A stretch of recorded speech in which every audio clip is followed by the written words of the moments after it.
So welcome everybody. We are very pleased today to have with us Dr. Indru Subramanian, who will talk about inequities and social support for our PDPAL project.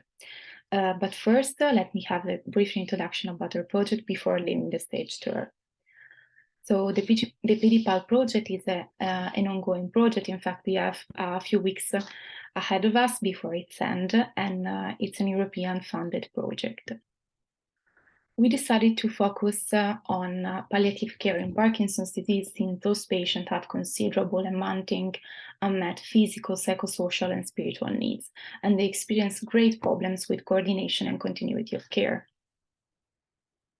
But in order to do that, we have to face several barriers and challenges, and one of them is a linguistic one. In fact, palliative care is often understood as a synonymous to end of life or terminal care. So our overall ambition is to validate a new model of palliative care, which will be easily integrated with traditional management in advanced PD.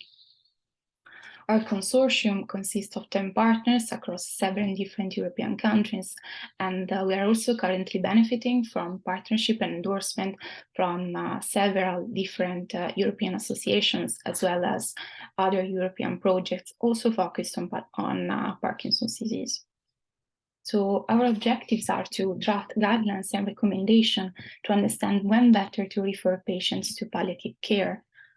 And we are currently implementing a clinical study based on a nurse intervention that is allowing patients to think about disease course projection and also their future. And also, it's allowing them to think about their symptoms and addressing them better.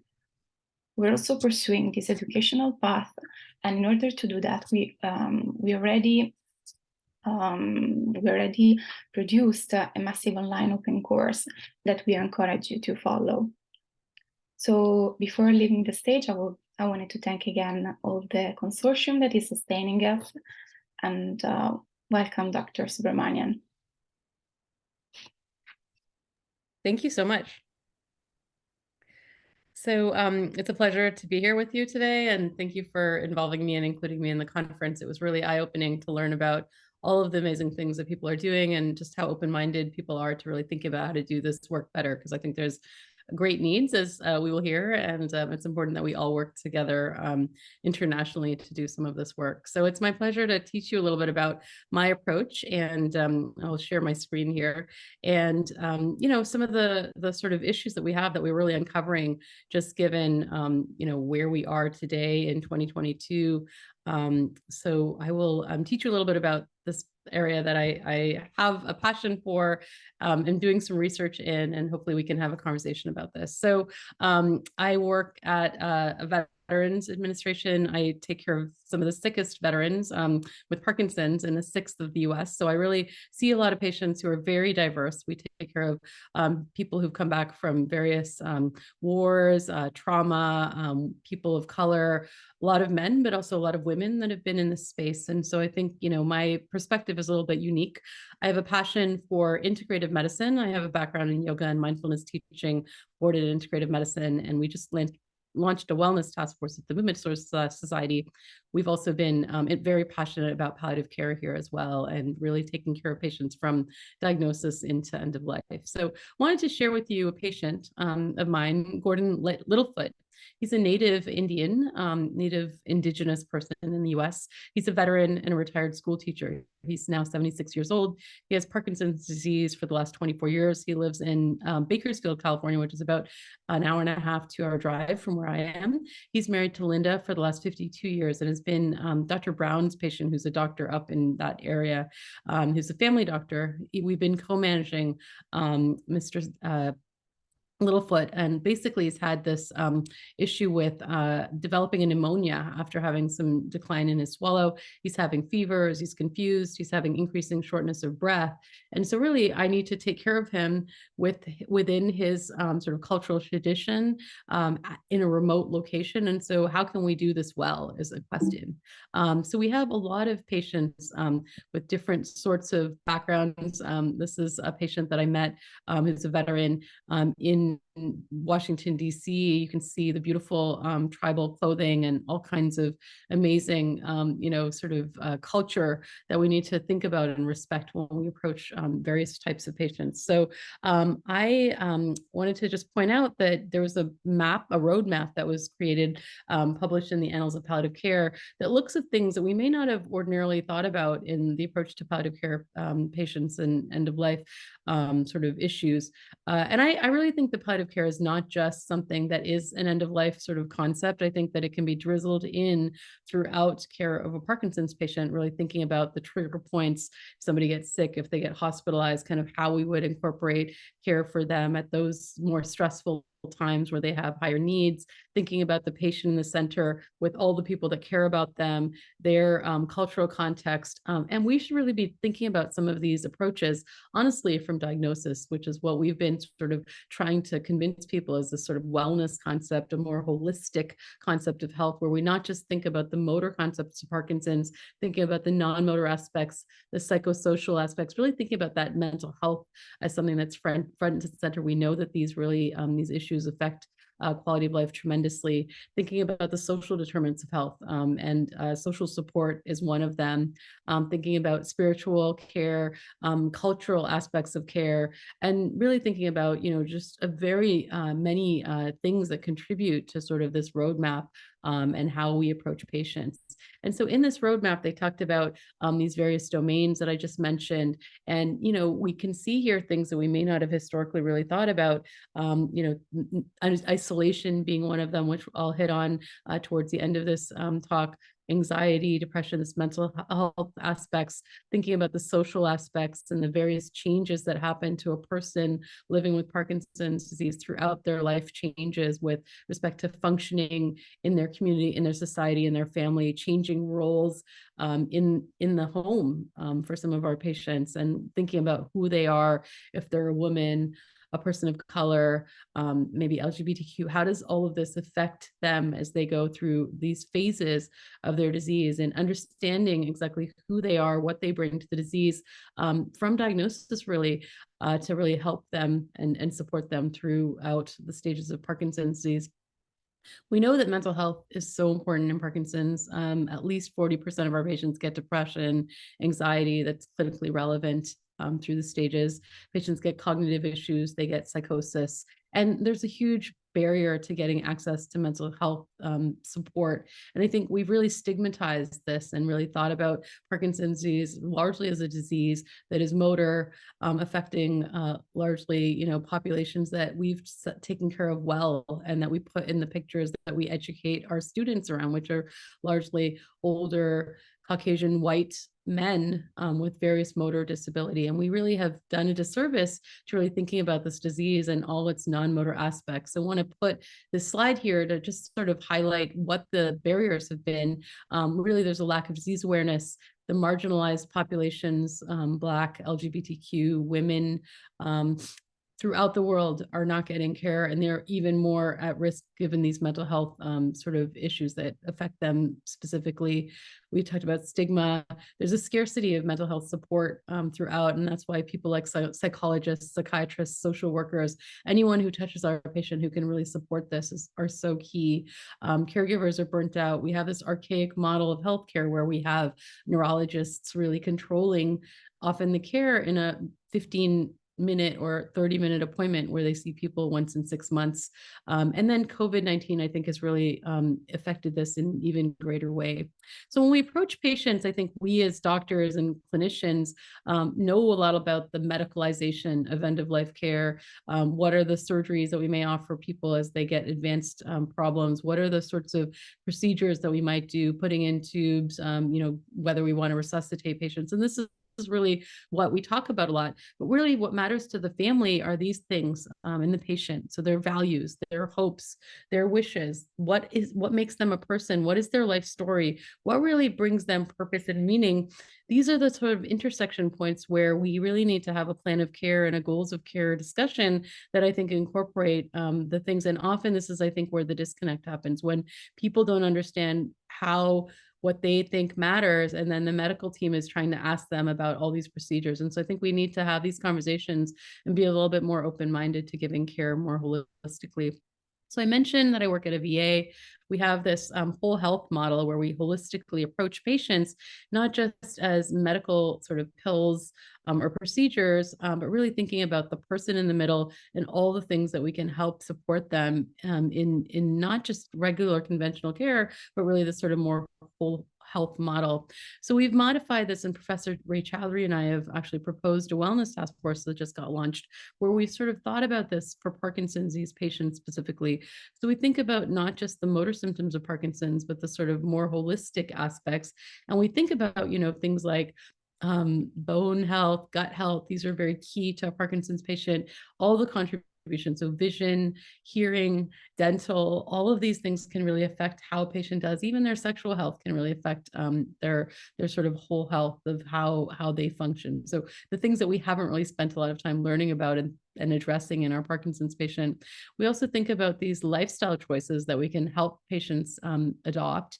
And when they feel like they can choose choices, things that we can offer them, that are culturally contextual, I think that then they feel like they're the agent of their own change and that they can do better.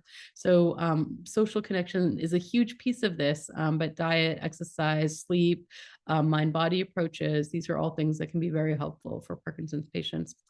So wellness has this cultural context. So when we think about a person, it's really important to think about not just that cookie cutter older white man who may be married, but really meeting people where they are. And I love this pictorial, again, thinking about the First Nations tribe in the US. So for them, health really has a lot to do with the earth, nature, the elements, their ancestors, the other tribes, the tribe that they live in, their tribal leaders. So for us to give healthcare just as a pill really doesn't make sense to them. So it's really important to think about who people are and really meet them where they are. And when we think about this cultural competency, it's a range of things. It may include things like their geography, are they a man or woman? Are they living in a rural area? What is their religious beliefs? What is their race? What's not just their race, we'll talk about this in a second, but also their ethnicity. So, which is a very complex kind of constellation of things. Do they have family support? What type of personality traits they may bring to the diagnosis? Do they have a history of trauma? What is their socioeconomic status? So there's a whole number of things, including language, that can really affect us being able to deliver care. So being culturally competent, culturally humble to understand who the person is really important. So this includes things like trauma. I'll teach you a little bit about some latest data on trauma. If a person has post-traumatic stress disorder, if they've had early childhood adverse events, all of these things can affect how they live with their disease, understanding their customs, beliefs, and values, where their preferred death is. And there are a lot of religions and people can have various taboo practices that we may offend them around if we don't understand some of these preferences. So it's really important to understand, what they believe in, what are those customs and beliefs. Sometimes there's a perception with illness that somebody may have caused their illness. In some of the Eastern traditions, for example, in Hinduism, there's a sense that because of something that you may have done in a past life or in this life, that's why one gets sick. So understanding that, to understand what the person's role is in their own illness, is important. The use of a traditional healer or healing practices. A lot of people, 60% in the US, seek care outside of the traditional health system. And it's got to be higher in many other parts of the world where these are mainstream practices. So it's important to understand what the patient is interested in, who else is part of their health provider team, understanding if they have a faith or community leader and involving that person. It may be a rabbi, it might be a priest. So who would they want to help them make these decisions? Truth telling in some situations, and especially in Eastern countries, I know in my own family, sometimes, the person who's sick may not have all the information about their health. And that might be part of the conversation, is that we don't want to tell them. We feel like they can't handle, the full extent of the diagnosis. And so sometimes people are not the person who are making their own decisions. This is important to understand. Sometimes we don't tell other family members about the health of the loved one. Who is making these decisions? All of these things are really important to understand when we're giving care. So, I think that just having an open mind, having conversations is really key. So I mentioned trauma. There's been a push to understand how trauma affects disease in general. And I think we in neurology have been quite delayed in this. So there's this call to action that was published in JAMA Neurology in 2022. And this was talking about learning about early childhood adverse events, seeing how these may be connected to neurologic diseases, and then understanding how to address these. So early childhood events are things that have happened to patients before, in younger ages. So below the age of 16, there's a number of questions about what the person may have been exposed to, things like abuse, neglect, household challenges, understanding if the parent may have been incarcerated or using substances, if the parents got divorced, if there was various types of mental health issues in the family. So these are 10 questions that one can ask. And depending on the score, one can score these. So people who have a score of 4 and above are thought to be at higher risk. Currently, the paradigm, it talks about the fact that if people have one of these types of problems, that these are ACEs related conditions. And in neurology here, we have only certain types of disorders listed. So things like dementia, headache, and stroke. Parkinson's is not classified currently as one of these ACEs related conditions. So without that association, largely, we're only really referring patients in this algorithm who have scores of 4 and above. But these mid-range scores associated with Parkinson's, what do we do with those? And so I think we don't have a lot of data to support higher sorts of worries in Parkinson's patients, even though I think that we all realize that this is something that we should be looking at in our patients. So we did a study, and this is about to be published in neurology clinical practice, and we looked at quality of life and severity of Parkinson's symptoms. These data were controlled for age, sex, and years of diagnosis, as well as socioeconomic status. And so we see here that people who had living with Parkinson's with 4 or greater ACEs compared to patients with 0 had differences in terms of their quality of life as well as their symptom severity.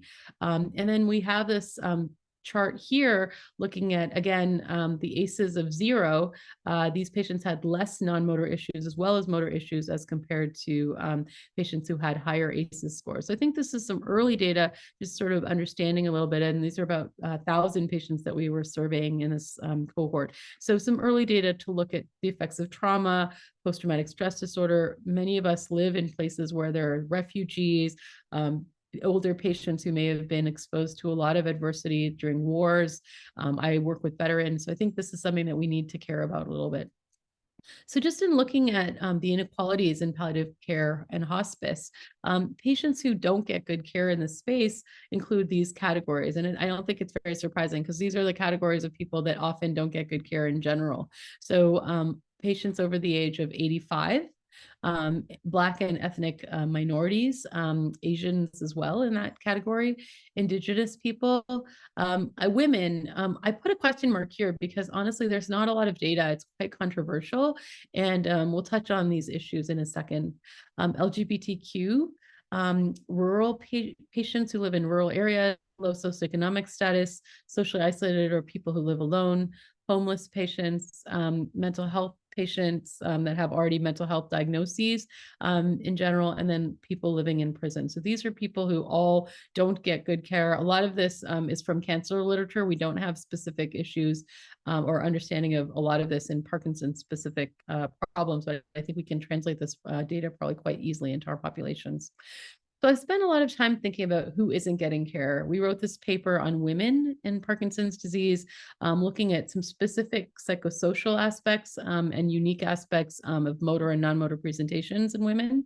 We also framed a concept of understanding women throughout their life cycle. So younger women who are menstruating, understanding how all of these time changes, the perimenopausal and postmenopausal time frames, pregnancy may affect a woman when living with Parkinson's disease. We published this in Movement Disorders 2022. Some of the highlights of this really talk about the fact that women do not get care very much. They often have their diagnoses delayed. They don't often complain of major symptoms because they don't want to trouble their clinicians.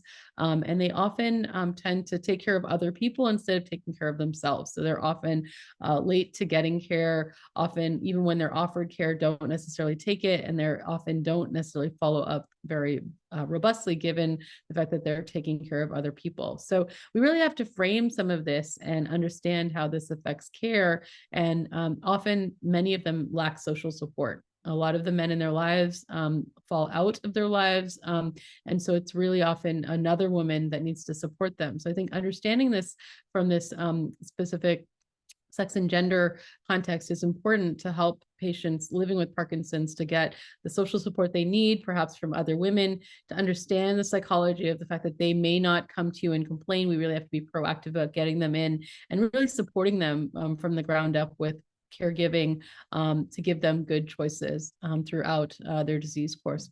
So women, as I mentioned, and they delay their diagnosis, downplay their symptoms, have more psychological distress and body image issues. They tend to have more anxiety, depression, pain, apathy, and sleep issues.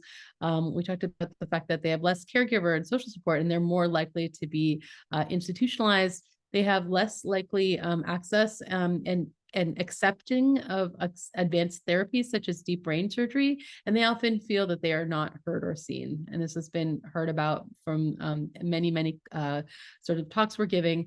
There's a beautiful movement throughout the world to have women connect with each other. There's a number of women-specific support groups now that are online, including a Spanish-speaking one called Compele Parkinson's, and a number of other, organizations throughout the world that are really supporting women. Women often need other women to support them and to feel comfortable talking about their choices. So I think that's something that we can really help plug our patients in who are women living with Parkinson's to some of these organizations to find support.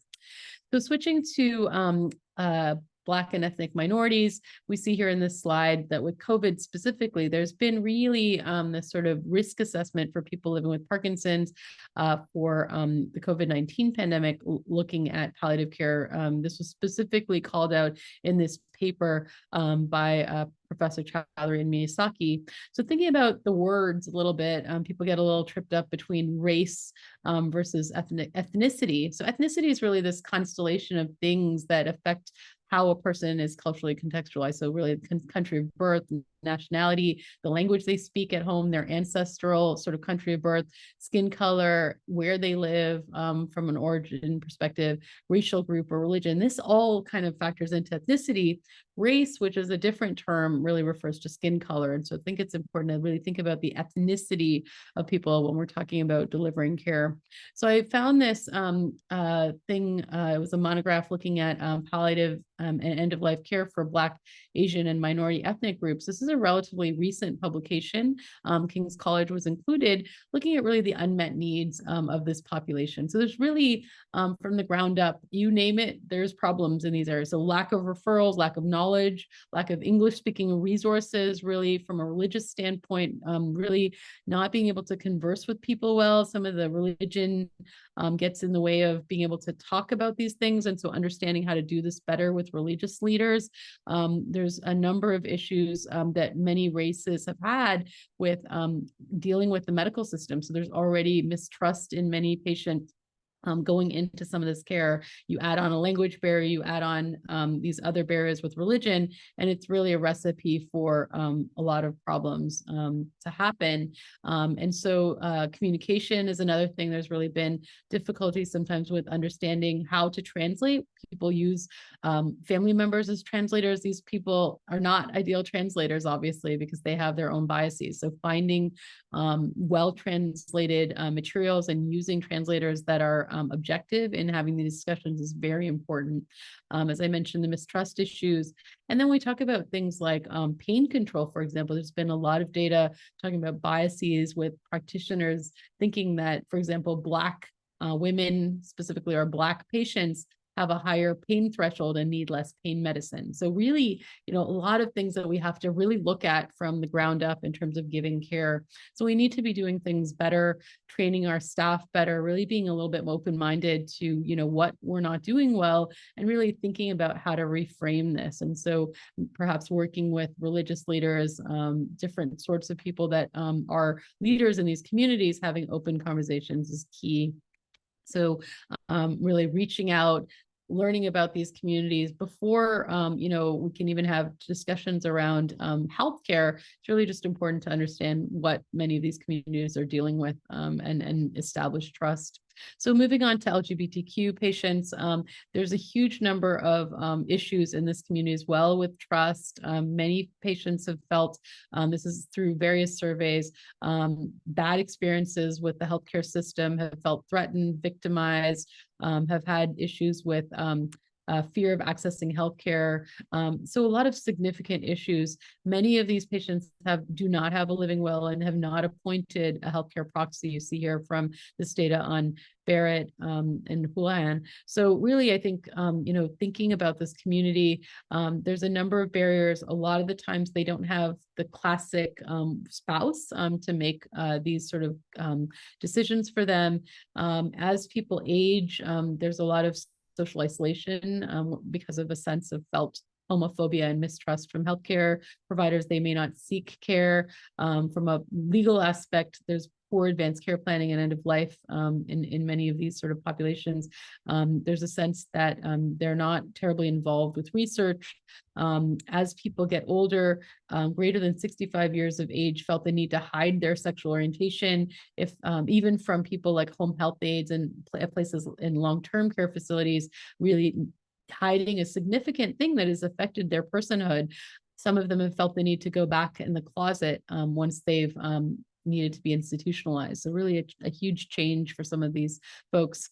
Some of them have families of choice. And so they have perhaps a loved one that is a partner, but that may not have a legal role in really making decisions. So I think it's important to understand who are the important people that can be involved, really be proactive about advanced care planning so that these documents are in place as people age with Parkinson's in the LGBT community.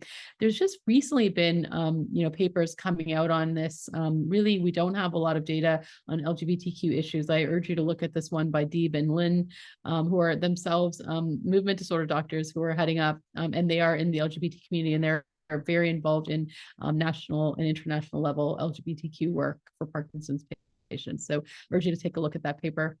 So switching gears a little bit, just to cover a little bit about the social support angle. So we wrote this paper on the effects of social isolation and loneliness in Parkinson's disease. And this was actually pre-pandemic data. So I had not understood how social isolation as a social determinant of health was so profoundly impactful on health.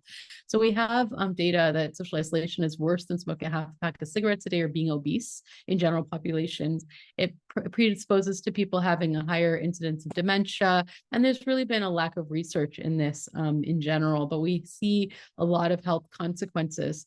So just to define terms, social isolation is this lack of integration of individuals in their social environment. I can measure who somebody may interact with, who they live with. Loneliness is sort of more of a subjective feeling that we can target through certain types of questions. It's really this undesirable subjective emotional state in which there's a perception of social isolation or feeling lonely. So really this gap between the relationships that we want and the relationships that we have. So in order to feel connected, there's actually 3 spheres of connection that need to happen. There's an intimate sphere where you have a close confidant, a spouse in your home. There's a relational sphere where you are friendships outside your home, and this collective sphere of loneliness where we need a connection to a community of people in society that have a shared purpose with us. So sometimes it may be being in part of a veterans group, it might be being part of a Parkinson's disease support group, or something else that connects people, a religious organization, church group, many other types of groups. So it's important to have connections in all 3 of these spheres and to help our patients and their loved ones connect similarly in these spheres. So the physiology of loneliness is pretty profound. So it actually increases stress hormones, it affects immune function, affects cognitive function, it makes people become hypervigilant and fixate on socially threatening stimuli when they're isolated. It also affects their sleep patterns and disrupts circadian rhythm.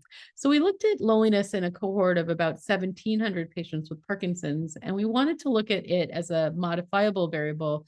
So we went into this database looking at what other modifiable variables there could be, and we wanted to see how loneliness affected our patients. So we see here Parkinson's patients, often we fixate on tremor, and we wanted to see how tremor affected quality of life. And it's actually not a huge predictor of quality of life. But what we found in our cohort was that being lonely was a huge predictor of quality of life. And having a lot of friends actually predicted a good quality of life versus loneliness, which predicted a worse quality of life. And when we looked at symptom severity, we were looking at things like exercise as modifiable variables in our database. So we all know in Parkinson's that exercise is like medicine. So exercising 30 minutes a day for 7 days a week is actually quite beneficial. We see that loneliness is as bad for patients as the beneficial effects of exercising 7 days a week for 30 minutes a day. You can imagine our populations going into the pandemic with COVID-19, worrying about them being derailed from exercise and social connection and how this was going to affect their symptomatology. Here we have this graph of the motor and non-motor aspects of Parkinson's disease. We see that loneliness affects all of these things. Actually, it makes people worse with all of these sort of issues, but especially the domains of non-motor issues, including depression, anxiety, and sleep. So really things that affect people in terms of their quality of life quite profoundly. So I think with the COVID-19 pandemic, we've seen, worry about social isolation and loneliness affecting our patients, and really, the sort of pictorial of, this downward cycle of social isolation, stress, and physical inactivity affecting Parkinson's patients. What were the saviors of the day? Really, these sorts of things like socializing online, mindfulness, and home-based online workouts. And this is from Bas Blom and Rick-Helmink's paper. We wrote a chapter about COVID-19 and its effects, the loneliness effects on non-motor issues. And really, we see across the board in large cohorts followed throughout the pandemic that really anxiety, depression, and sleep were affected, in Parkinson's patients throughout the world. So really, we have this slightly doom and gloom picture of social isolation leading to a number of physiologic disruption, leading to sleep dysfunction, worsened motor, non-motor issues, especially anxiety, depression, apathy, with a worry that this can increase social isolation even more in our patients who are already at risk. And so we thought about what are some strategies that can really break this cycle? So I'm excited to kind of consider the concept of social prescribing, which I think can also be proactively used when we think about our patients living with Parkinson's as they progress through their disease, as well as their family members. So the National Health Service in the UK actually has already thought about this. And it's really this concept that I, as a physician, can prescribe literally social connection as something that is almost like a medicine. And we sort of proactively find patients, we screen them for these loneliness issues, and then socially connect them in their communities to a host of things through possibly a link worker, a social worker, someone on the palliative care team, to things that are in their community, things like community groups, religious groups, volunteerism, all kinds of things that may be available to them. We pitched this in an article to the New York Times, and they thought this was the rather novel sort of approach. And really, so what we're asking clinicians to do is become aware of the effects of loneliness, screen these sort of patients. And it's as simple as asking questions like, do you sometimes feel left out? Do you sometimes feel isolated from others? These are questions that are part of the UCLA loneliness questionnaire.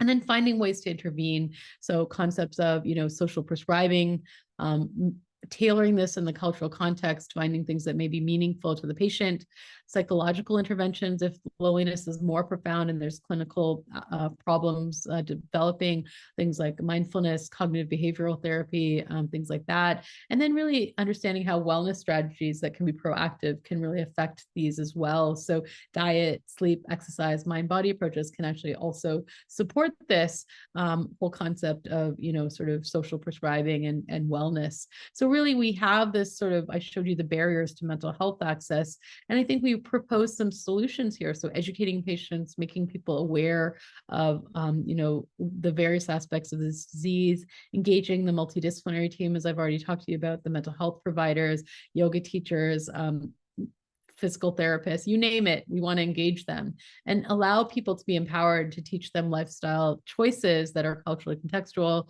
really realigning care into the community, and understanding, who are those populations that aren't getting care, being proactive to get women, LGBTQ, Black and ethnic minorities, specifically this type of care, and then really thinking about social prescribing and how to connect people in their communities.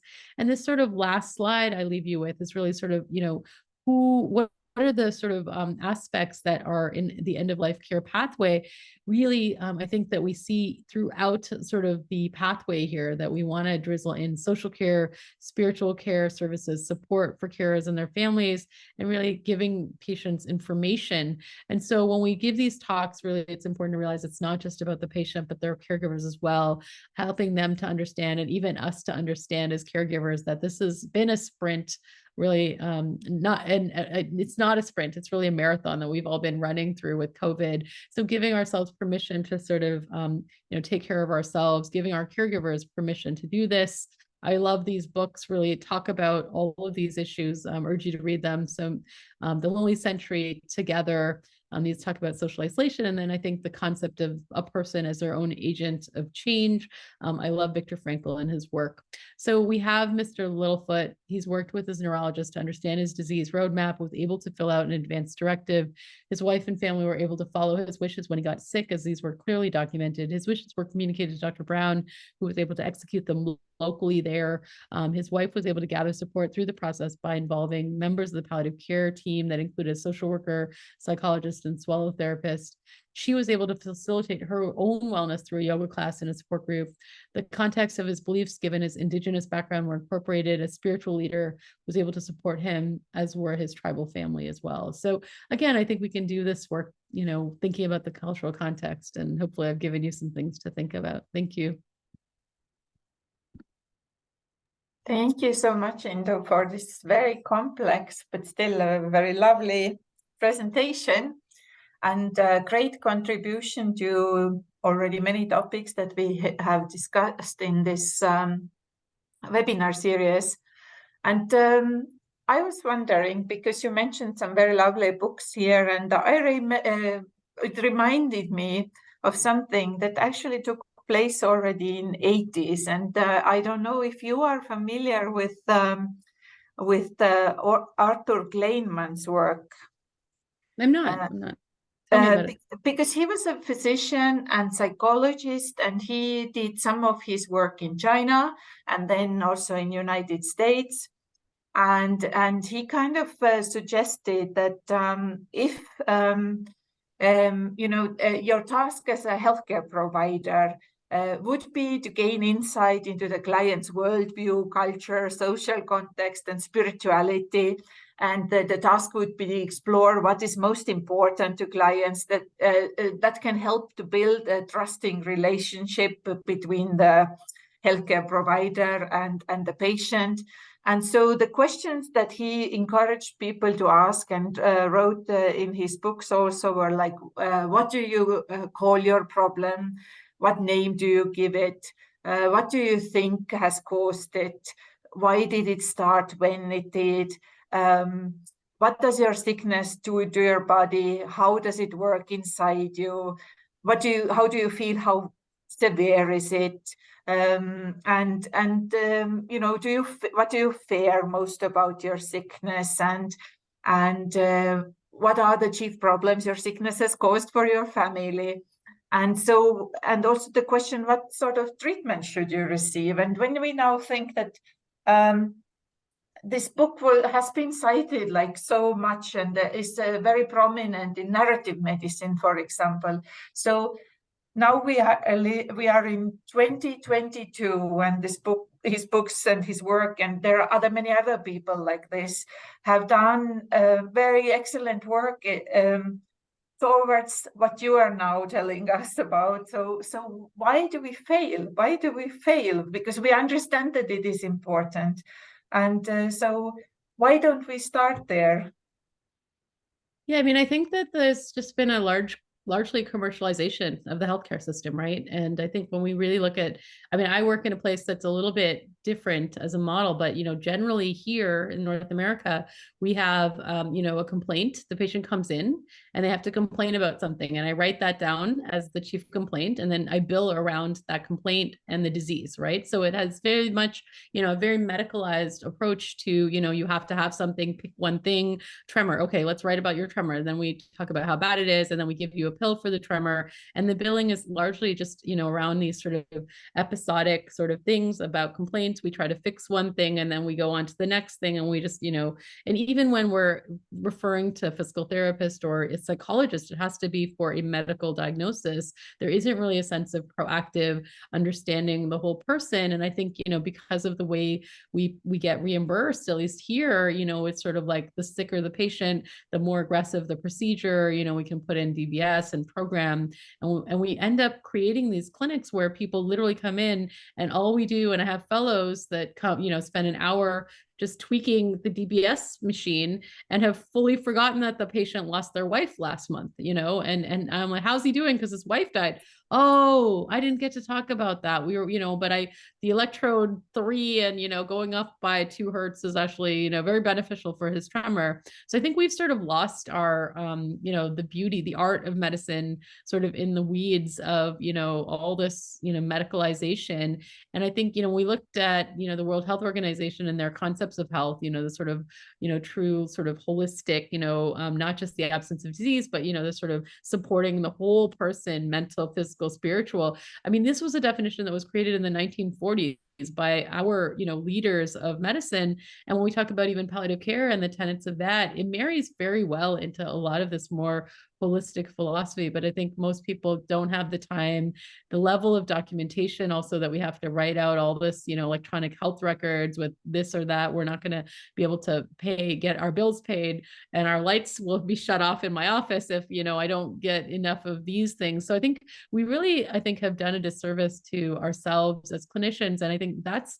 contributes even to why people feel so burnt out. It's like, I don't really know what makes my patient tick, and I don't have the time to find out. It creates almost moral distress, because we do want to slow down and understand.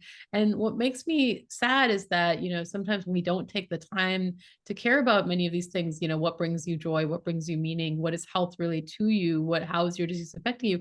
Until, 6 months before a person is going to die, who matters to you in your life? And I really think that we need to have some of these conversations up front and center, at the beginning, to understand how we can change the course, right? And so, these things do matter, and they do matter in health, and they actually make a profound difference actually in how people do across the board for health, not just in Parkinson's disease, but in Alzheimer's disease. And we as neurologists are in a unique place where we can, I think, really change the conversations a little bit. And what I think, 2022, why we're focusing at all on any of this, including the social connection pieces, because of the pandemic and what we all ourselves felt, when we couldn't see each other, and how profoundly, we were affected as even clinicians. So I think, we have an opportunity to think about this differently and how to do better. And I, enjoy these conversations tremendously, because I think many of us have come to the same conclusions, in our own spaces. It's like the world is all kind of at the same place. So I think we can move forward, hopefully, with a bit more of a holistic, sort of attitude. And I think we can also engage people that are amongst us. I mean, I met half of the psychologists that were represented, a huge number of the participants in our meeting. And I think they're so valuable. They get to spend the most time sometimes with our patients, as do the physical therapists. And so I think having these sort of crossover talks and conversations to understand, I think, how we can serve our patients better and engage these multidisciplinary team members is actually, I think, going to be a huge part of the conversation moving forward.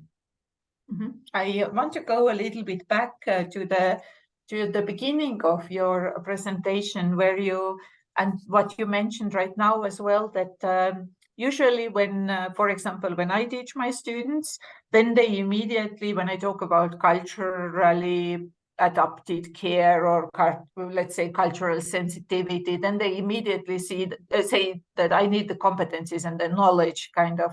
And when I talk about spirituality, then it's also like almost like that, give us a checklist and we will do it. So it's in assessment, we write down religion, and then we have assessed the spirituality, so that people look for easy solutions. And as you also said, that we see that we have huge burnout rates, we have suicides among healthcare providers, and as you are doing lots of work in wellness, how can we incorporate this kind of self-care and self-reflection into our practical work without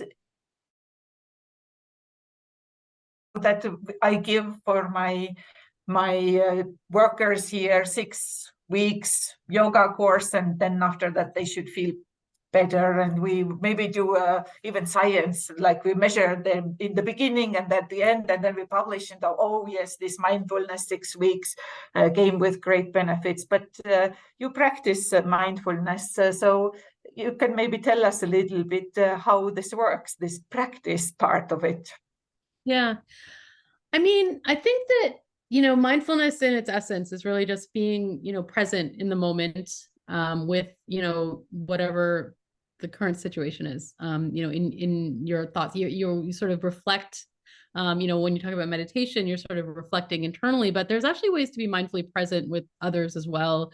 And a huge part of, the practice of many of these traditions actually being in a group.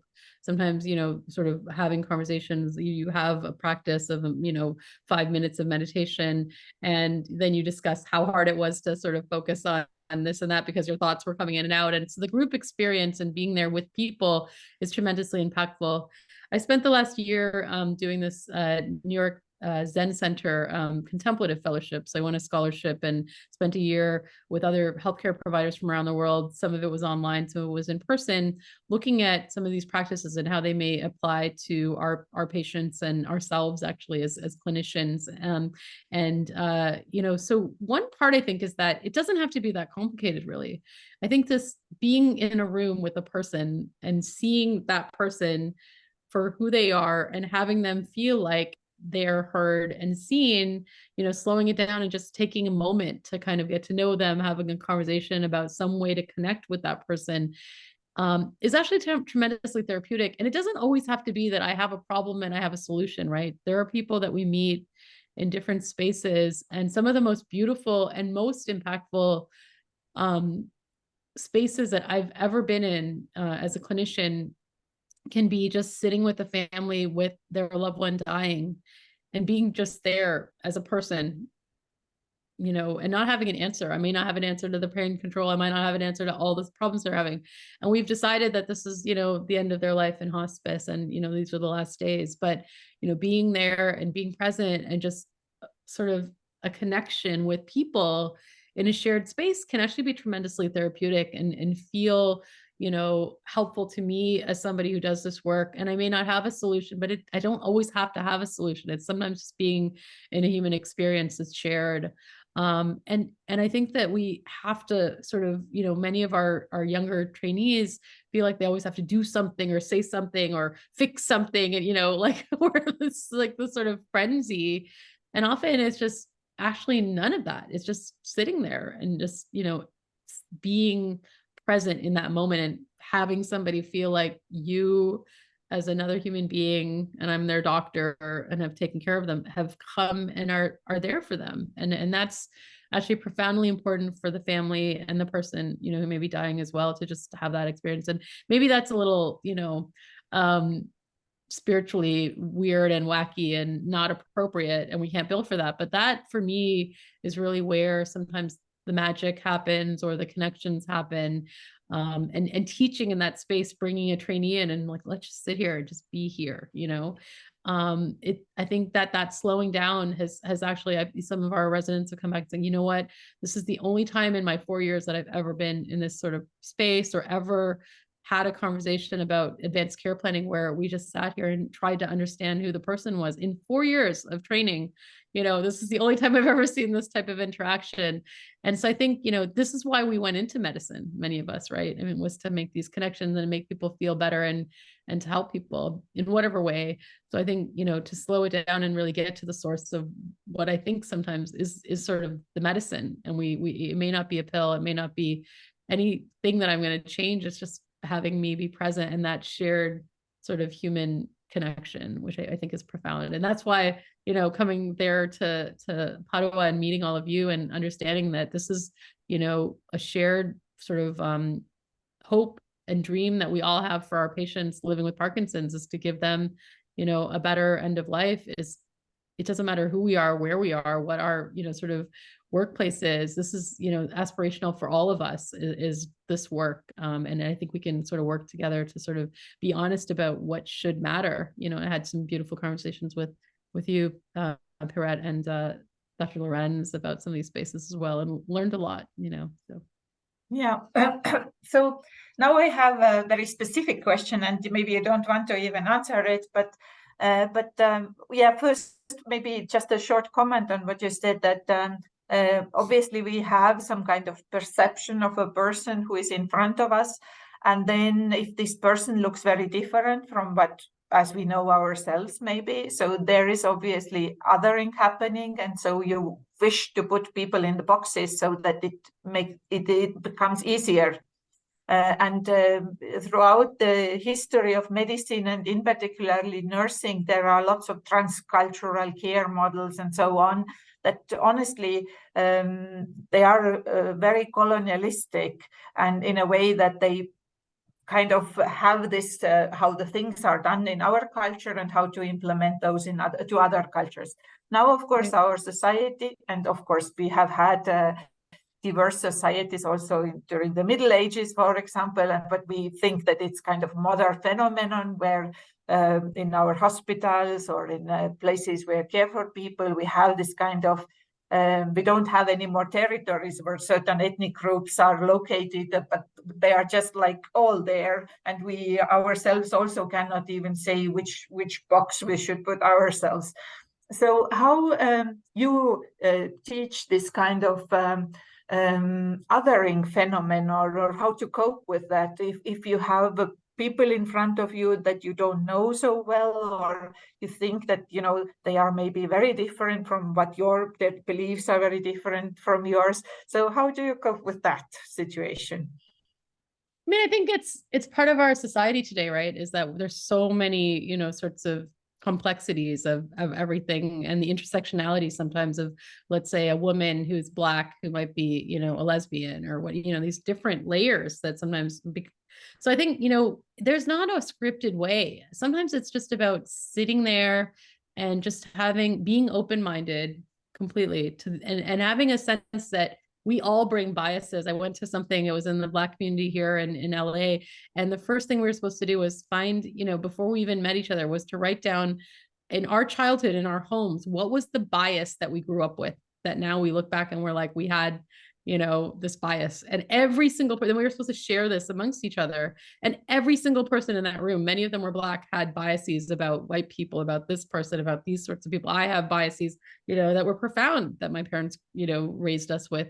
And so just understanding that this is a human nature, that we are, tribal people. We find people that are in our little tribe and everybody else is outside of us. And that can be very easy. And the more socially disconnected and lonely we can feel extremely, sort of this sort of felt sense that we are separate from everybody around us. And it gets us into these sort of bad places, even from a physiology perspective. So I think, again, destigmatizing this is completely normal. Every one of us has our biases. This is completely, something that we all bring to the table.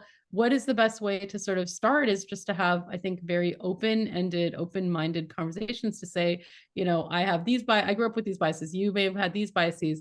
Let's just meet in the middle and find some common ground. It may not even be something medical. It might just be about our children, about our hopes for, our community, about the land, whatever it is, but, find common ground and start there. And I think once you start realizing how common, even in medicine, I think I'm a doctor, you're a nurse, this is a therapist. We have this this sort of hierarchy, and I've had to, as a person that looks like me in medicine, I'm a full professor at a world-renowned institution. I go to give talks and people don't necessarily think that I am, any of the things that I have on my CV. And again, it's just biases, right? So I think, we have the ability, I think, to affect change just by having open conversations with each other and understanding that we all have, this is actually very normal, that we all have biases, and this we can kind of laugh about them sometimes after we sort of articulate them. So I think helping this be part of the conversation, the more people I think that also look different in different spaces and say out loud these things that we all know to be true, but often in many of the places that we've been to, there's a very paternalistic sort of sense of who has the information and who can give it to who, again, in this hierarchy. So I think we have to just break down those barriers and understand that we all bring value, we all bring different ideas, and we can share. There's enough patients and problems to go around that we can all have our own space, and I love hearing from my colleagues who can be anyone. It may not even be somebody with a medical degree. I had a support group, that I was running, virtual support group, and I had yoga teachers and mindfulness teachers and all kinds of people, dance teachers, anyone who touched our patients and could bring us some knowledge. I was open to learning from. So I think being open-minded is hugely important. And we realize in medicine that the pendulum swings this way and then it swings back that way. So often, we end up getting back to the source of things that we know to be true in our hearts. So social connection, family, spirituality, we all have something that gives us some higher meaning. We shouldn't discount these things, sleep, exercise, what we eat, all these things are so important. For many of us, prayer is huge. When we feel bad, when we get bad news, what is the first thing that you do? Is go back to that space, right? That is something that we, even as clinicians, do. And unfortunately, we medicalize things so profoundly that, we sort of discount all of this in our medical interaction. So I think we have to just get back to the basics a little bit. So yeah, so that is the medicine that has been criticized for being solely focused on economical aspects, actually, and not the art of healing that you are promoting here, and which I love, of course, very much. But then there is also kind of how should I call it, this kind of task for medical professions to solve all the problems. This is also not the case. So medicine has its limits and major tasks, and we cannot of course, it has led in some countries to eliminating people who have so strong social problems that medicine comes into game and says, okay, you should end your life because it has no value anymore. We see this kind of situation in Canada happening now via MAID, where people who are, when they are suddenly homeless or when they are veterans and have psychiatric problems, then they are not prescribed anything social or anything with nature connected, but honestly, there are two physicians who come to a conclusion that, yeah, maybe you should end your life then at this point. So because you are also helpless, and I can understand the medical professionals. You look at this life and see, okay, it might have no meaning whatsoever. And then later on, when people reflect and they say, well, there is still, you can do kind of, so that's another challenge, I think, for our society, and not to expect that medicine can solve all economical, social, and emotional problems of human beings. So this is, of course, what also Viktor Frankl has been describing in his book very nicely, that even despite of all horrors that he came through and experienced, that there is still this kind of human potential to make sense of such experiences as well, which are very horrendous, yes, such as Holocaust or any other traumas that you spoke here. So, and now my final question to you, and this is just solely my own interest, because you come from this certain ethnic group, and but I don't know what your religion is, honestly. I haven't asked that, but I know that lots of spirituality not the mindfulness, but on this kind of spiritual care and spirituality that are promoted in European palliative care, but also in United States via Christine Buchalski, for example. So she has been very active in palliative care, or Harold Koenig, also another name in the United States, or even Kenneth Pargament, for example. They all are very much with white Christian background and from Catholic faith, for example. And so they have this kind of worldview, which is very dualistic, that it's either you have a religion or you don't have religion. And now where I am going with this question is that, do you think that we should do more studies also to understand this kind of polytheistic worldview, which is very typical, for example, in India for many groups, or also in other countries, that you don't have this kind of, only one God and so on, but you have many gods. And so if people get lost between those gods, I have one anecdotal story is that, like from India with the Parkinson's patients, where they are, for example, they have to go to a monk, and when they can swallow a goldfish, they will be healed. If they cannot swallow it, then they obviously this monk cannot help them, or their faith cannot help them. So do you think that this kind of understanding of spirituality is something which is connectedness between human beings, connectedness between human beings and nature, and connectedness between human being and something transcendent, which might be God, applies universally, or do we need to study it more thoroughly? Wow, that's quite a big question. So I think that I grew up in a Hindu tradition. I'm very interested in Buddhist traditions as well, with some of the mindfulness studies that I've had. But I'm also just a student of life. I love talking to religious leaders. I love reading books in all types of religion. I think that, when people feel unwell, they tend to gravitate to things that give them comfort. And it may be, for some people, and even in the mind-body practices, when I give lectures about, this mindfulness practice has been studied this way, or that way. And we try to, again, medicalize everything, right? Like 20 minutes of this on a mat, and we do a brain scan, and, everyone has this change in their whatever cortex. I mean, we have to find ways to study these things, but, we end up taking, for example, turmeric, which is studied in Ayurveda, is part of making curry. We take turmeric, put it in a curry, and mix it with different spices and fats, and eat it with your family, and harvest the turmeric root from your garden. Historically, we take that powder, we put it in a pill, and we give it to people in a trial and figure out, that it works or doesn't work against placebo. So I think we have sort of our medicalized Western view of how science should be done and how we should, prescribe these sorts of things. But I think when I really look at, these mind-body practices and think about, how to sort of disconnect from the frenzy of all the million things that we're doing, it's really about taking time away from, whatever your day-to-day craziness is, and just having that time to be reflective. And for some people, it may be prayer in church with other people, or singing something that brings them meaning, and they're really sort of, bringing their mind, sort of at peace.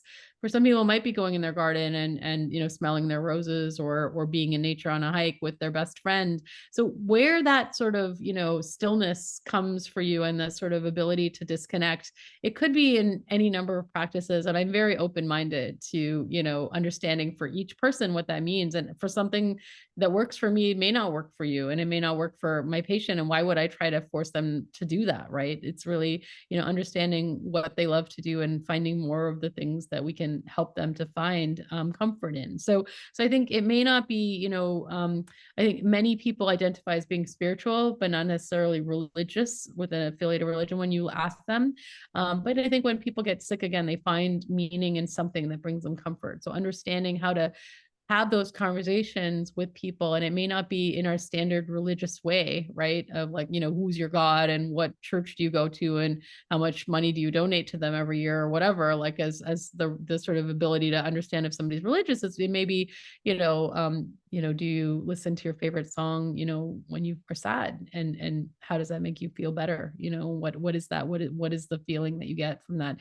I think it's going to be different for different people. So I think I'm just, again, having open conversations and being open-minded to where that comfort and what counts as, these mind-body practices for me is, it doesn't just have to be yoga or mindfulness. It could be many other things. And so again, I'm a much more open-minded person and a student of the world, I think, than many people expect as a neurologist who is in my, wears the neurology hat. I, try to just understand what is meaningful and how people have found comfort in different things. I would approach it as that as opposed to a religion or, Eastern or these gods or whatever, because I think, in those deepest, darkest moments when we're struggling with a concern, or somebody that we love is really sick, or something bad is happening in the world, like COVID. I mean, where do we go? What brought us sort of comfort to be able to fall asleep at night when we were worried about,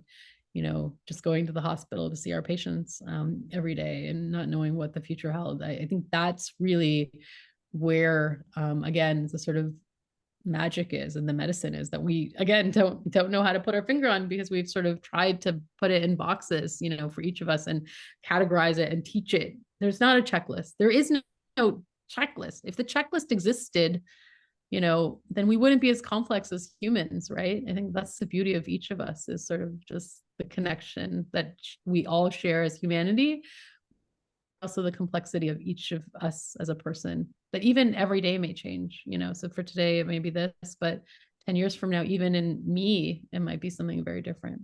So. Yeah, great. So let's embrace this complexity of us as human beings and the world we live in. And thank you very much for this excellent talk, and we will continue working together for Absolutely. better medicine, but also better care, probably. So thank you very much. Thank you for the opportunity. I really appreciate it. And thank you, Michaela.